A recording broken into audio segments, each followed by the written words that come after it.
بۆ گفتوگۆ و شۆڕەوەی زیاتر لە سەردانەکەی شاندی هەرێمی کوردستان بۆ بەغدا و کۆبنەوەی لەگەڵ بەرپرسانی عێراقدا و ئەنجام و کاریگەریەکانی سەردانەکە میوانداری دکتۆر موسە نامین سەرۆکی فراکسیۆنی یەکگرتووی ئیسلامی کوردستانمان کردو لە پەرلەمانی عێراق.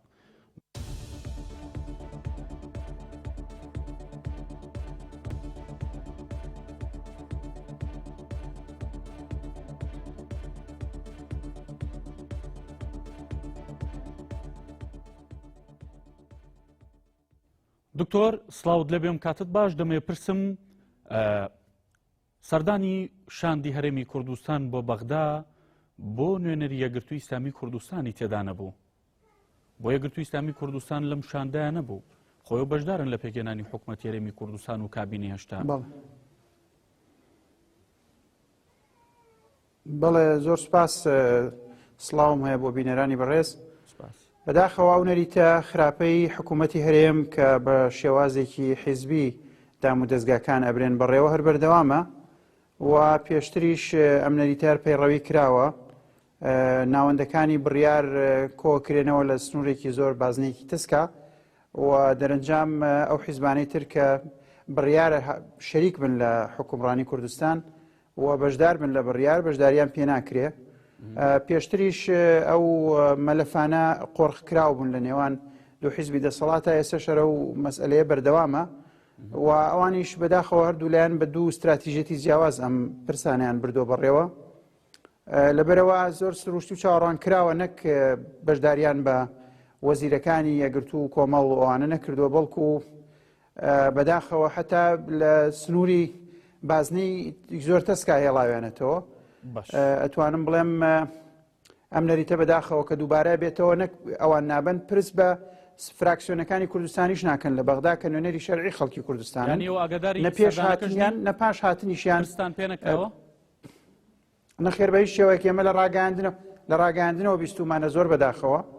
کە لە پێش یاسای بووجە و دوای یاسای بووجە و لە ئەو هەموو ئەو قەیران و ئاستەنگانەی کە تێپەڕین لە پەرلەمانی عێراق بۆ ئیقراری ئەو مافانەی خەڵکی کوردستان لە بووجە هیچ وەختێک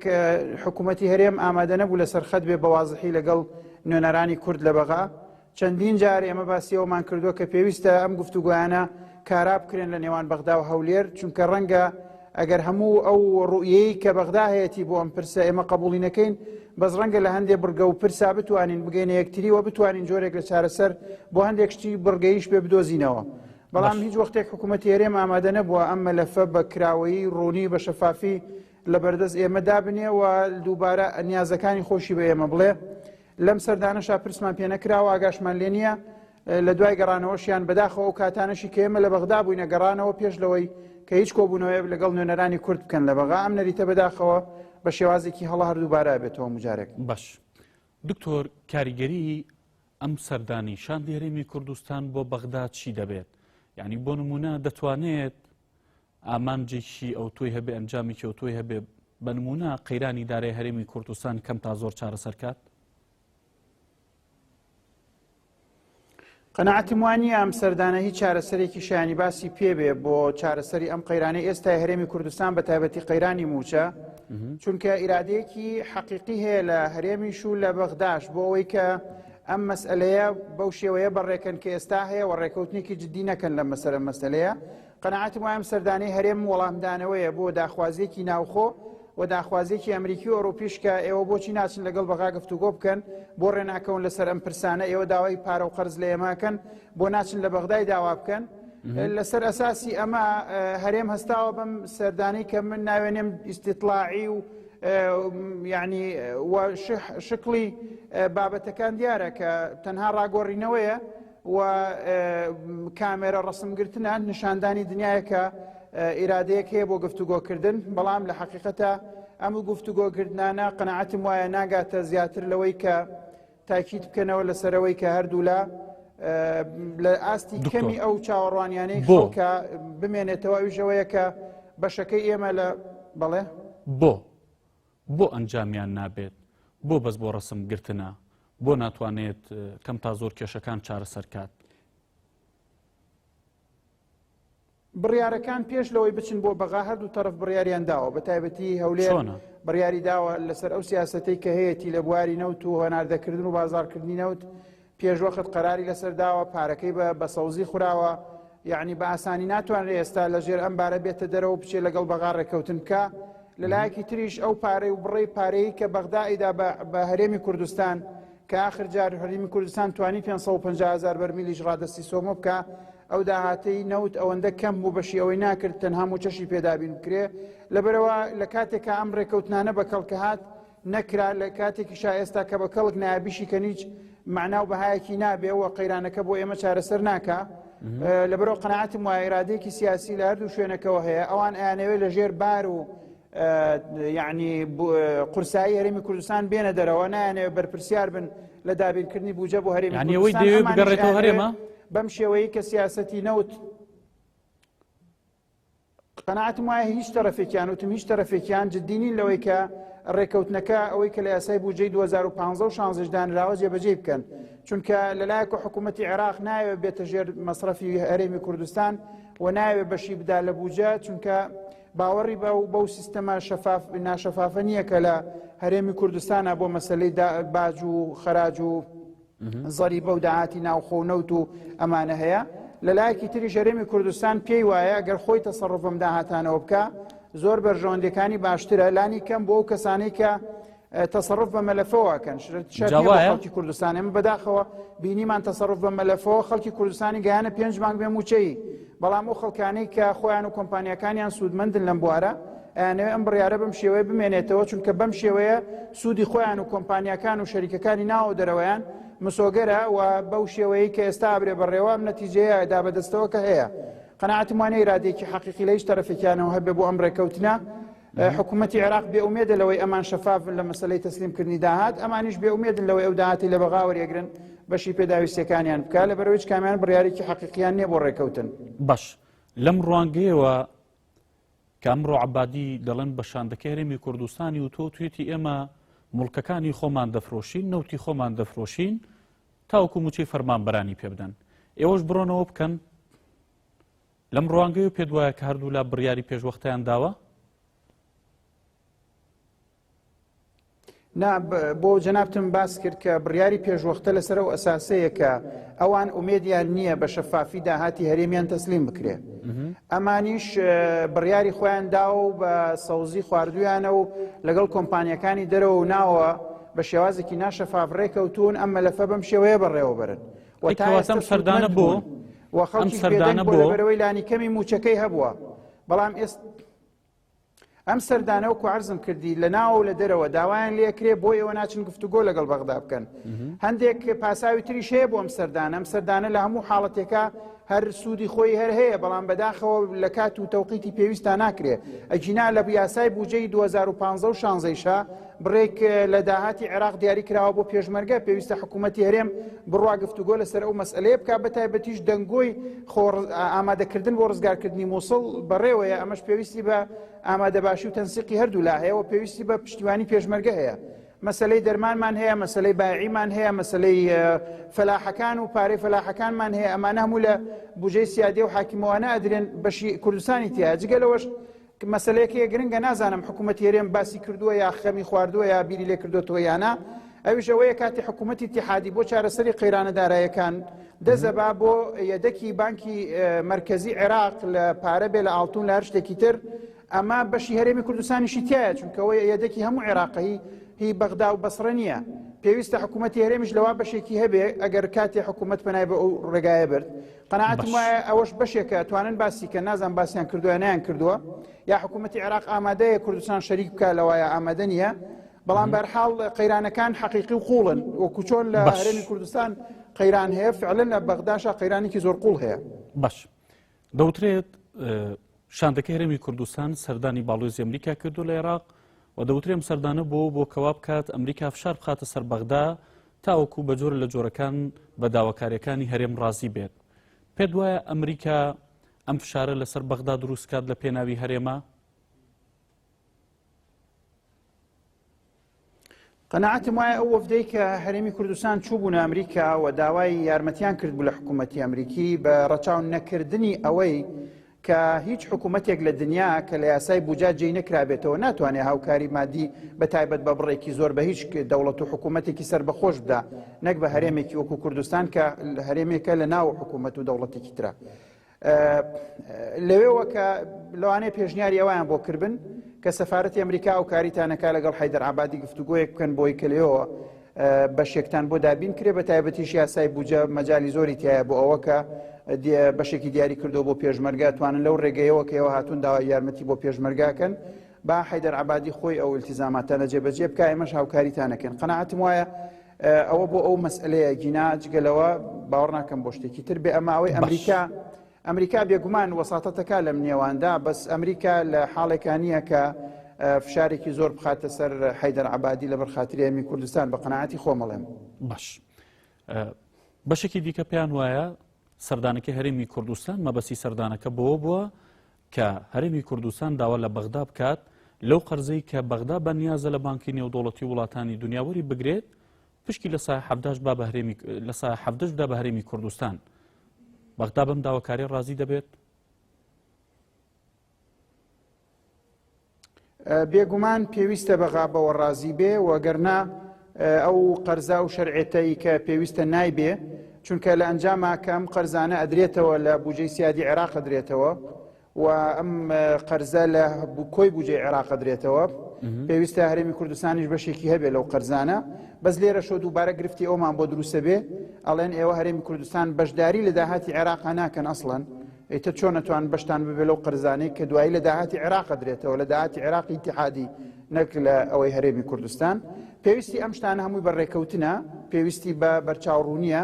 حکوومەتی عێراق حکوومەتێکە نەریتی هەیە موسساتی هەیە دامەزراوەی هەیە ڕقم و ژمارەی هەیە قدرەتی تەفاوزی باشی هەیە باوەڕ ناکەم بە ئاسانی بچێتە ژێر ئەمانە ببێ ئەوەی حکوومەتی هەرێمیش لە مقابلەوە ئامادە بە هەندێک لە ئیلتیزاماتەکانی خۆی بەرامبەر بە حکوومەتی ئیتیحادی جێبەجێ نەکە. باش بەم جۆرە پرسی سربەخۆی هەرێمی کوردستان و ئابووری سربەخۆ چی لێ هات بە سەردانەکەی شاندی هەرێم بۆ بەغدا و گەڕانەوە بۆ لای بەغدا؟ ئەم پرسانە ئەگەن بە چۆ؟ ئەم پرسەی کە ئێمە ئەمڕۆ لە حاڵێکا کە حکوومەت بە دەرکردنیان دێک لە وەزیرەکان شەرعێتی لەق بووە سەرۆکایەتی هەرێم شەرعێتی یاسایی نەماوە کاتوادە یاسایی تەواو بووە پەرلەمانی کوردستانە پەککرا و بە زۆرم لێ نێنراوە بۆ پشوو مۆزەف و خەڵکمان 5 مانگە موچەی نییە و پێشمەرگەکانمان کۆچەکەن بۆی لە ئاوا خۆیان و مناڵەکانیان بخنکێن خەڵک گورچی لا فرۆشێ بۆی کە باسکردن لە دەوڵەتی سربەخۆ و ڕفراندۆم لەم ساتەوەختا باسێکی تەرەفیە بە قەناعەتی من هەرچەنە لە ڕووی مەوزوعیەوە سەیری بارودۆخەنێ و دەوڵەتیەکە بکەی لەوانەیە کورد هیچ وەختێکی لەم وەختەی باشتر نەبوو بێ بە ئەوەی کە پرسێکی وا لەسەر ئاستی نێودەوڵەتی بوروژێنێ بەڵام بەم ناو خۆداتە پیەوە کە ئێستا ئێمە هەمانە زۆر بەداخەوە ئەڵێم لە ئاستی ئەوانین ئێستا خەڵک بە ڕێزەوە جۆلم داواکاری و باسی ئێمە بگرێ کە لە کاتێک ئێمە ناتوانین دوو زۆن بکێنینەوە بەیەکۆ بە درێژایی ئەم ناتوانین موسسەیەکی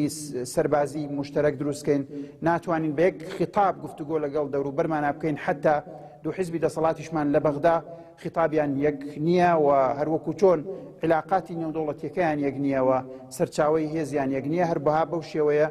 بەداخەوە خیتابیشان زۆر جار لە بەغدا یەک نییە و ئەوەی کە هەندێک لە بەرپرسەکانی بەغدا ئەیبیستن لەوانەیە لە حیزبێک جابێ لەوەی کە لە حیزبێکی تر ئەیبیستن ئەمە هەمووی وای کردووە ئێمە لە حاڵەکانین لە ڕاستیا بەم هەلو مەرج و بارودۆخی ئێستامانەوە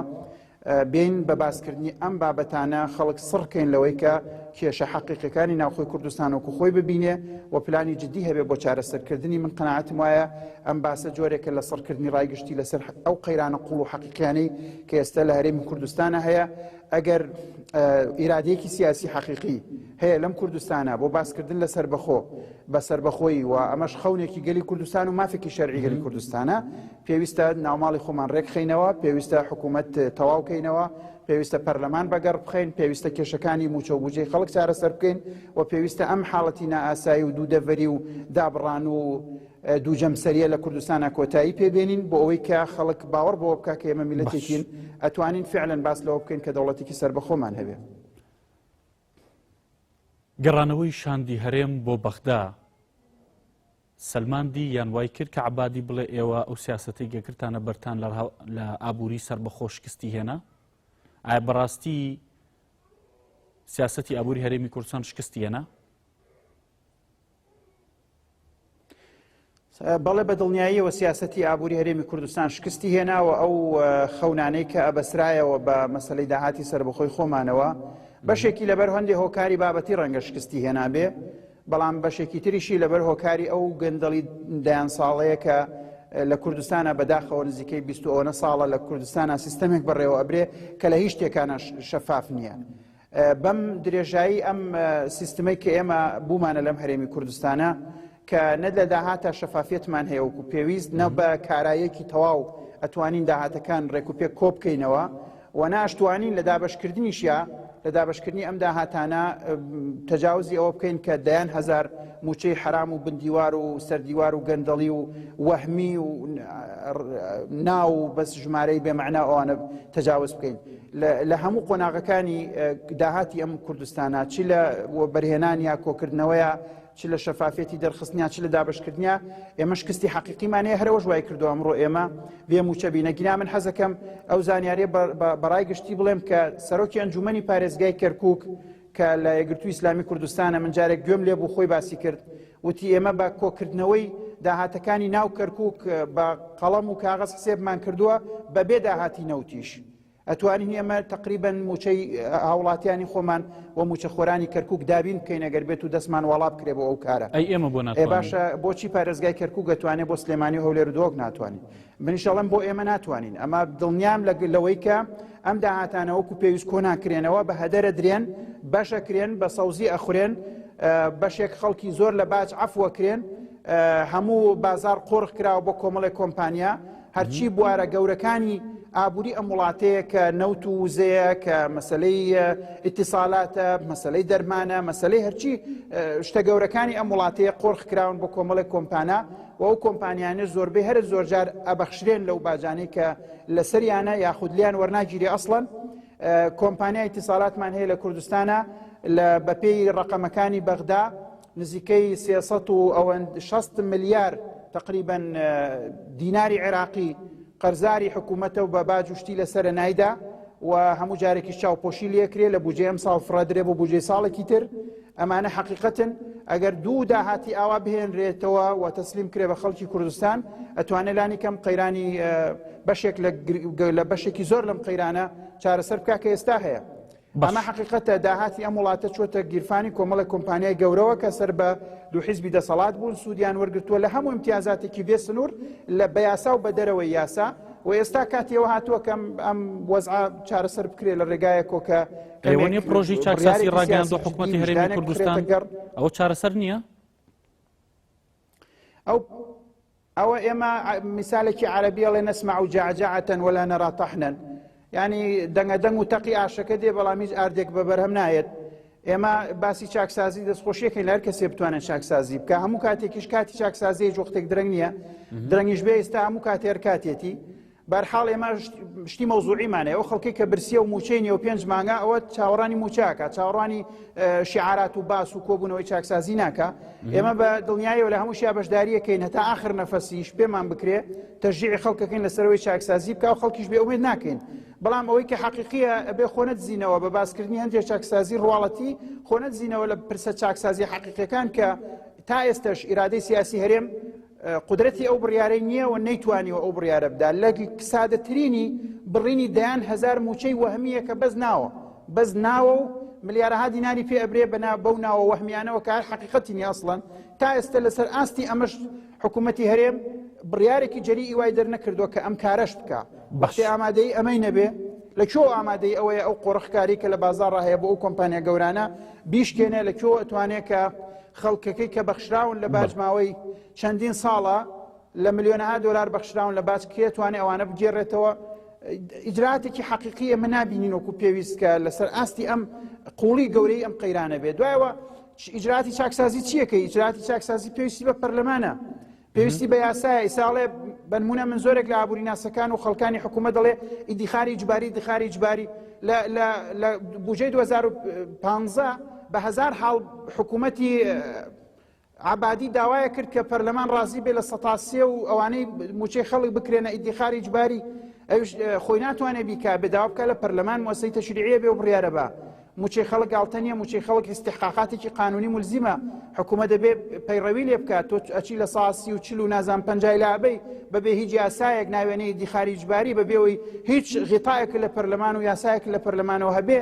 ئەمە یاریکردنە بە جۆری بەڕێوەبردننی وڵات ئەمە پێی ناوترێ ئەمە پێی ناوترێت چاکسازیکردن بەم شێوەیە چاکسازی حکوومەت چۆن نتوانێت بیکە ئەگەر یاسایەک نەبێ تەختێ و چاکسازیانە بکە ئەگەر بێت و پەرلەمانێک نەبێ ڕێگا بە حکوومەت بدا کە و جۆرە چاکسازیانە ئەنجام بدا کێ پەرلەمانی ناردوتەوە بۆ پشوویەکی ئیجباری هەروەها معاشەکانی خەڵکیش دەنێرێ بۆ پشوو. باش دکتۆر ئێوە نوێنەری هاوڵاتیەم هەرێمەند لە پەرلەمانی عێراق ئێوە دەتوانن چی بکەن بۆ خەڵکی کە دەنگی بە ئێوە داوە بۆ هاوڵاتیانی یا و فەرمانبەرانی کە چەند مانگە موچیان وەرنەگرتووە ئێوە دەتوانن هیچکەن لە بەغدا ئەگەر ناتوانن بۆ چێ دەستی گرتوون چێ ڕێگە لە بەردەمتان؟ جوانە من حەزەکەم پرسیارێکی جوانە خەڵکی هەرێمی کوردستان بەنسبەت ئەلانی کەم بەرپرسیارەتی ئێمە بەرچاوڕوون بن مافەکانی ئەم و تەفسیلاتی مافی ئێرەی ڕۆژانەی خەڵکی کوردستان لە پەرلەمانی بەغدانیەوە لە ئەستۆی ئێمە نیە ئەوەی کە لە ئەستۆی ئێمەیە ئەوەیە کە ساڵانە یاسای بودجەدانرێ ئێمە بەشی کوردستانی تیا زامن بکەین ئەو یاسانەی دەرەچن و شمولی کوردستانی ژەکەن ئێمە نێڵین کە بە شێوازێک تێپەڕن کە بەرژەوەندی کوردی تیانە بێ مەسەلە استراتیژیەکانی تر پشتیوانی پێشمەرگەیە مەسەلەی فیدراڵیەت و مادەی سزول ئەم جۆرە قەزیە گەورانەیە لە لای ئێمەیە نەتیجەکانی ئەنجامەکانی معاناتی خەڵکی کوردستان حتا پرسە خزمەت گوزاریەکانیش بڵێ نەتیجەکانی ئەنجامەکانی ئەمانە بودجێ یاسای بودجە دەرەکەن و بەشی هەرێمی کوردستان ئێوە سوور دەبن لەسەری کوا بۆ نایەت ئەو تا خەڵک موچەی وەرنەگرتووە ئێمە هەرەوە ناتوانین لە یاسای بوجا بیچەسپێنین ئێمە حکوومەت نین ئێمە پەرلەمانین ئێمە توانین یاساکە دانین دوایش چاودێری جێبەجێکردنی بکەین لەوە زیاتر جێبەجێکردنەکەی لای ئێمە نیە لای حکوومەتی بەغدایە و لای حکوومەتی هەرێمە بەڵام حەزەکەم ئەوەش بڵێم ئێمە کۆمەڵێک پرسی تر هەیە کە ئێستا هی خەڵکی کوردستانە بەداخەوە ئێمە هاوکاری پێویستمان لە وەزیرەکانی کوردیش لە بەغا دەست ناکەوێت بۆ ئەنجامدانی ئەو جۆرە پرسانە ئەوەی کە هەیە بنمونە مەسەلەی فەلاحەکان و استحقاقی فەلاحەکان کە ئەوە ساڵی 2014 و 15 و خوازانە 16شی نەچێتە سەر تا ئێستا بەشێکی باشی نەدراوە ئەوە مەسئولیەتی ئێمەیە ئەوە ئێمە هەرچیمان توانی لەو بوارە خەرجمان کرێت تاوەکو ئێستا